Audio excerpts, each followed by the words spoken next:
Good morning, and good morning again. Listen, we're having too much fun, Steven, because I almost forgot to push record. Time's ticking away. The machine is saying hello, live, hello. We're having too much fun with this thing. So, good morning, everybody, and welcome to the show. Steven, how you doing, buddy? I'm doing good, brother. It's a fantastic day, beautiful day in downtown Toronto, and we're rocking and rolling with our business and being able to help a lot of people. That's right. And we were just, having fun talking about what we're going to be dreaming about going where COVID is done and all of our trips we're going to be going on.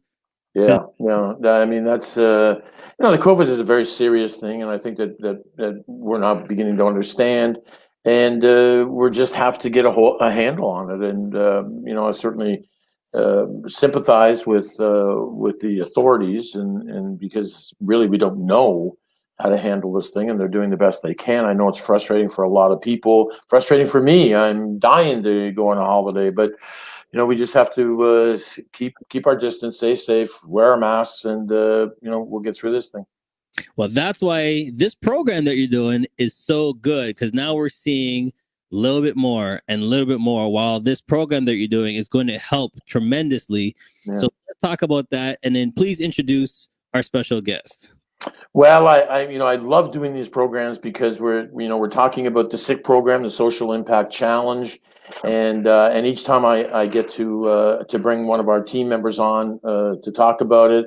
Today I have the pleasure of welcoming Sibeso on the show with us. Sibeso is representing us on the SICK program, talking to corporations about how we can help them do that. And she's just a wonderful human being and a fantastic teammate for all of us. All right. So don't go nowhere. Stay tuned to the show. We're going to bring her on just now. Let's go.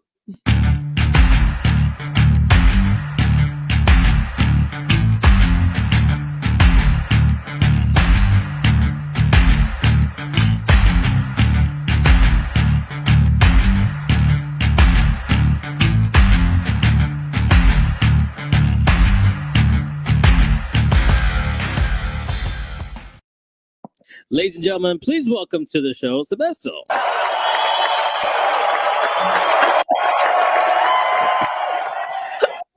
How you doing? I'm great. It's just started snowing in Ottawa, but I'm great. Snowing? Yeah. Yes, it's snowing. Wow.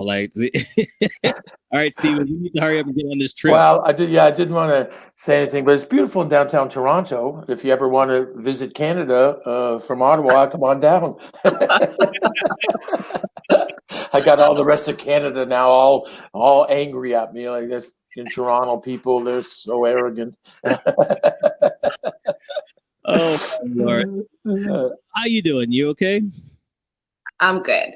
That's good. So Steven did this big grand entrance for you, and I've known you before. So let me just get to let the people know you. Why did you wanted to jump on board? To be honest, I'm always not always, but the fact that the program makes an impact, a positive impact on other people, that already just sold me away. Because in the end, when I'm 60, 65, people should know me as someone who made a positive impact on their lives. And in this case, it's through corporations. So that's a plus. Definitely. So Steven, if people are, outside of the world and they haven't seen this program, explain what SICK is. Yeah, so we wanted to develop a program. Our company's obviously, one of the major things we do is ending hunger in North America, but we wanted to get into the corporations and build a program specifically for them that was going to address, the current climate around millennials, around obviously COVID being one of them. And so the SICK program, the RTG Social Impact Challenge, is a one-of-a-kind program, honestly, that allows them to bring their people together in the time where physically we can't do that, but you can certainly do it now remotely. But it's not a typical one like this, where we're on a podcast or we're on a Zoom call or whatever chat room and you're talking. And this is about, we gamified this.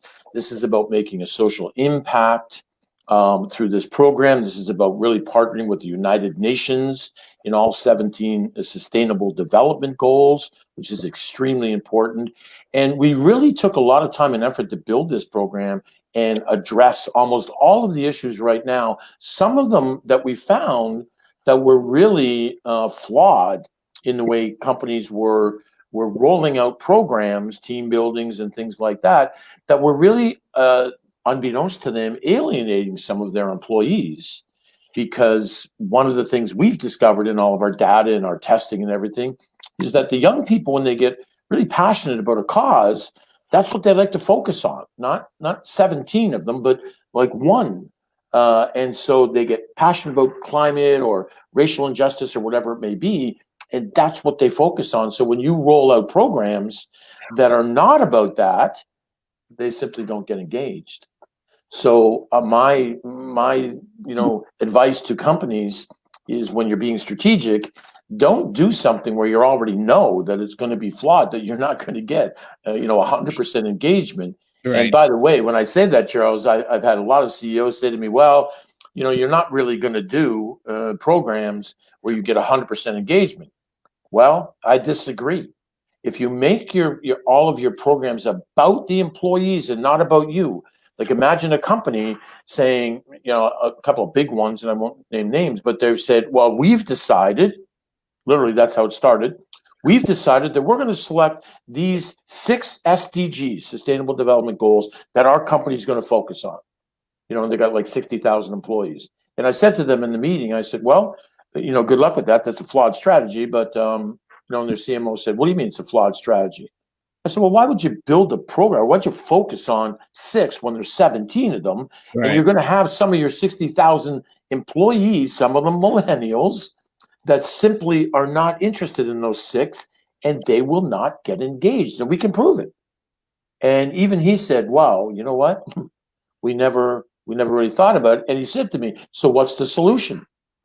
And I said, well, that's an easy one. That's going to, by the way, it's already starting, and every company better listen very carefully. Do programs that are focused on your employees. Make it about them, not about you. Do programs where you're going to get 100% engagement, not because in the past you haven't done it, because you're building a program now around your employees, and they will. So in our program, when we start the program, it's a month-long program. All the employees register, and then when they open it up, they see all 17 Sustainable Development Goals. They can pick a challenge based on the one that they're passionate about. And when they click on climate or hunger or social injustice or whatever it may be, there's a whole bunch of challenges there, and we've got proprietary algorithms that actually will take the challenge and give them a score, a point total of the actual impact that they're having based on doing that challenge. So at the end of it, it's a gamified thing. They compete against their other employees. Some of them have started teaming up and saying, we're all about the climate, so why don't the 6 of us get together and do more of them and challenge each other. But at the end of the month, we add up all the points, divide by the number of employees, and a company's got a social impact score that they can proudly put on their website. They can say, this is what we've done. And they'll be able to share that with thousands of companies all over North America and, quite frankly, the world, because we're able to do this in 22 different languages. And they can have a lot of fun doing it. And again, what's one of the big things everyone's looking for around COVID? Bringing people together. It's a great way to do it. We're literally selling. One of the reasons, we brought Sibeso on, obviously she wanted to come on board and do something. And this program really resonated because it does bring them together now. And it brings them together in a fun way. They go on there, they challenge each other, they see who's doing what, trash talking. I mean, it's a great way. And we're getting a lot of companies that are booking for January, February, March, because they want to start 2021 off in a really positive way. So let me ask Sibeso, like we are in Toronto and we see the COVID impact here. What's it like over there? The numbers here as well are increasing. It's the numbers were down, but now we can start seeing the increase. I don't know if it's because of winter or whatever it is, but the numbers are also increasing here. Right. So how does this program you feel going to impact where you are? Well, it's a social impact, and the fact that you can do it from home. As you can see right now, I'm on my couch, and I can still, based on whatever challenge that is for the day, I can do the challenge with my colleagues online and still make a positive impact to the world despite what's going on. So that's what I like about the program. You can do it from home. You can if you're still working in the office, you can do it at the office, but the fact is you're still making a social impact. And that's the baseline. Yeah, that's key. So the reason I asked you those questions because there's no excuse. You know what I No, mean? There's no nope. excuse to say, well, COVID's happening now, let's do it later, or this is happening. There's no excuse because you just said, it's online. We can work together as companies. You can do a program where people can, people are working from home. They can still do the program, right? So there's Yes. no excuses on this. And apart from that, I'll make a comment. When 2 years ago now, I worked in the corporate world and we did have these challenges, but you had to physically be in one space. So the fact that this one, you can actually do it alone, but as a team, that's a bonus, thanks to technology and of course the program. Yes, definitely. And that's the great thing about it is now, and the thing is now you can reach more people. Oh, yeah. You can send the message out on Twitter. You can send it out on Facebook. You can send it out to any of your groups. And like Steven said, the more people you send it out to, the business grows. So this is great for business owners because now you're doing a social impact and you're getting your name out there. So it's branding, right? Yes. Yeah. Yeah. And apart from that, I'd also like to say it's not just, let's say, Canada, right? It's a social impact to the world because we have been talking to other corporations. For example, my husband is Nigerian, I'm Zambian. So this program can also be done in those other countries. What's important is making a social impact on the world. Yes. And not just the country. No, absolutely. And keeping in mind too, Charles, is that this is a lot of people aren't aware of, when I said, in fact, I was talking yesterday on a podcast and I kept saying SDGs and I could see finally the guy he had kind of a frown and I said, do you know what an SDG is? And he said, no. And I said, I apologize. I mean, an SDG. So just so everybody is clear, in 2015, the UN got together, 196 member countries, and they created a white paper, a manifesto of what they wanted to do in 15 years. And they developed 17 specific sustainable development goals, SDGs, that they wanted to have eradicated by 2030. So a 15-year period. So right now we are in the decade of social impact. We are now getting together. And here's the exciting thing a lot of people don't know. Traditionally, in North America, United Nations, and this is no knock on the United Nations, it's just the nature of it because they focus really on developing countries. So when they do stuff, North American companies kind of, ignore it. It's like, United Nations, what the hell they're doing now. But for whatever reason, the American corporations have attached themselves to this. We're close to 70% now of North American companies that are referring to the SDGs when they're talking about growth, culture, employees, anything. So this is an anomaly. It's unbelievable that this is happening. So now when we talk about that, it's so important. But again, they've and you know what? Originally, there was nothing wrong with picking year 2 or 3 or whatever, and still you can still do that. What we're saying to companies is that's all great. Do that. Pick your climate and hunger, whatever you want to do. That's fantastic. But make sure you do our program because the issues that companies are facing today, they need to improve their culture. They all know that because they know culture is tied directly to bottom line. But the most serious issue, and all these companies out there listening to this, and they all know it already, is employee attraction and retention. In particular, retention. Millennials tend to have a limited shelf life on companies where they just say, it's time to leave. No particular reason. It's just time to leave. And that's frightening for companies because it costs a lot of money to continue to replace, we train them, we do all that stuff. We don't want them to leave every 2.5 years. So you need to do programs that engage them, that increase your employee retention. And the way to do that in this climate today with the younger generation is through social impact. Give them an emotional connection to your brand, just like you want an emotional connection to your brand to all of your clients. You want your clients to say, wow, look at this. This company's a really good company. Look at the stuff they're doing. This is important. So this is why social impact in general is important, but to be able to go and say, this is what we're doing. Imagine, I gave this example to a company in San Francisco. We just booked a couple, and we were talking about this, and I said to them, so here's what happens with the good companies. They go out, the employees go out and they go for drinks with their friends, and when they go for drinks, of course they can't do that today, but they still talk to them, and they say, hey, guess what we did today? Guess what I did today? I did some climate things, and they talk about it. They get excited about it.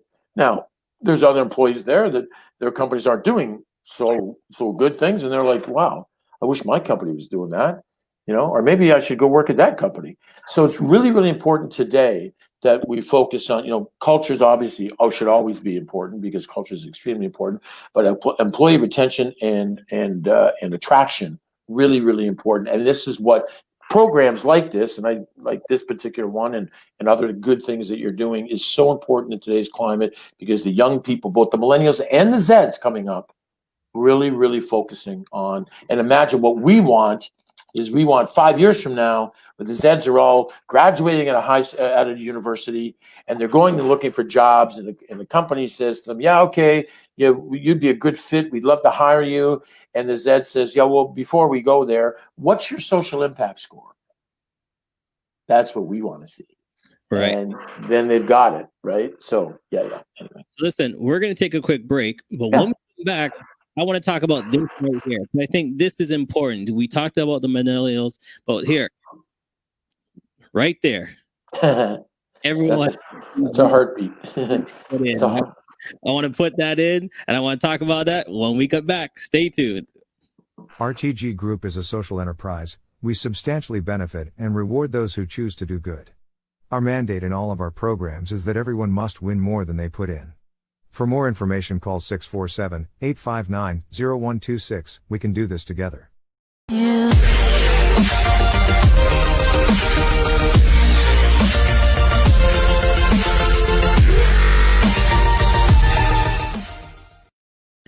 Yes, everyone must win more than they put in. Let's talk about that because, they say, okay, well, everybody, how everybody is. Well, what's in it for me? What's in it for you? Giving should be the first thing. Okay? Yeah. But then they think, you came up with a good model. Let's talk about it. Yeah.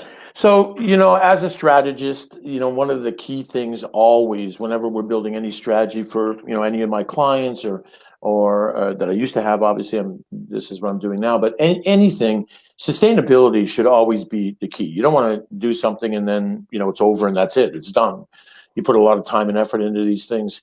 The one guaranteed, we can't use that word very often, but in this we can.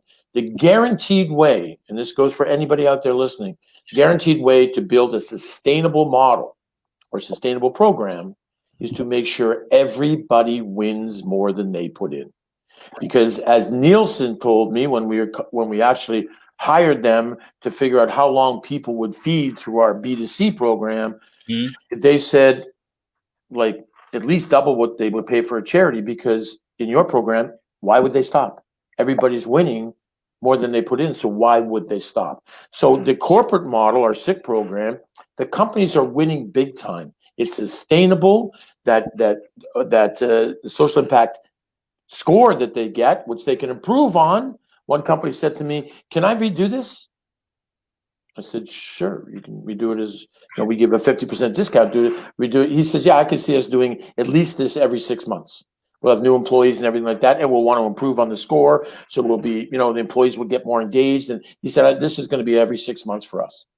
Absolutely. Why not? So I can see this being it, but it's sustainable. This is what you've got. Then you can utilize that to build on other things. So every single thing we do, including the SICK program, including our corporate program, we have to make it so that everybody wins more than they put in. Perfect. And just some comments here. Thank you so much. Interesting discussion. I sent the link to my entrepreneur friends, and that's what we're talking about. You know, send it out. Get the awareness happening. Let people know that this program is available, and that's what we're doing. All right. But before we let you go, I'm going to give the last word to you and ask, Sibeso. and ask you if if someone's asking you why jump in? What's the meaning of this whole thing? Well, as Stephen said earlier on, 2030, yes, it sounds like it's far, but the clock's ticking. It hasn't stopped, right? We're almost in 2021. If I was a corporation right now, who wouldn't want to be comparing themselves to the United Nations? They're doing something big. I would like to also have a social impact score and say, hey, you're not the only ones doing it. I'm also doing it. We're getting there. 2030, CB coming, I'm coming. So if I was a corporation, I would be thinking like that. And I would be more than proud to say, look, the United Nations is doing this. I'm also doing that. Everyone knows the United Nations. So if I was a corporation, I would jump on board now, because 2030 is not waiting for anyone. It's coming. Yeah, and that's, I love that. That's the key. Leaving a legacy behind, and this is the best way to do it as a brand, as a company. So I think that is a tremendous idea. So, Stephen, thank you for bringing another great guest. Thank you so much for being on the show. Always a pleasure, my friend. Thanks. Right. Listen, if you need more information, there's the number. Please email Stephen. He loves getting emails from everybody. And if you want more information, you can definitely just go to the website. The website has all the information on there. We can bring that up and share all the information, and it's right there. Everything that we've been talking about is the programs are there. There it is. Simple click, and then you're on. And then it'll take you to more information, more leads, what you got to do. So at the end of the day, like she said, what are you waiting for? Jump on board, leave a legacy behind. Like I always say, you didn't have to watch, but I'm glad that you did. Today, call somebody, let them know that you can be an impact and they should jump on board. Thank you, guys. I appreciate it. Thanks, Charles. Has come to an end, but the fun doesn't have to stop here. If you have any questions, suggestions, or feedback, head over right now to Twitter and Facebook and like, share, and get involved. Join us next time. Please be advised that this podcast is meant for educational and informational purposes only and is in no way a replacement for legal or medical advice. The opinions contained within are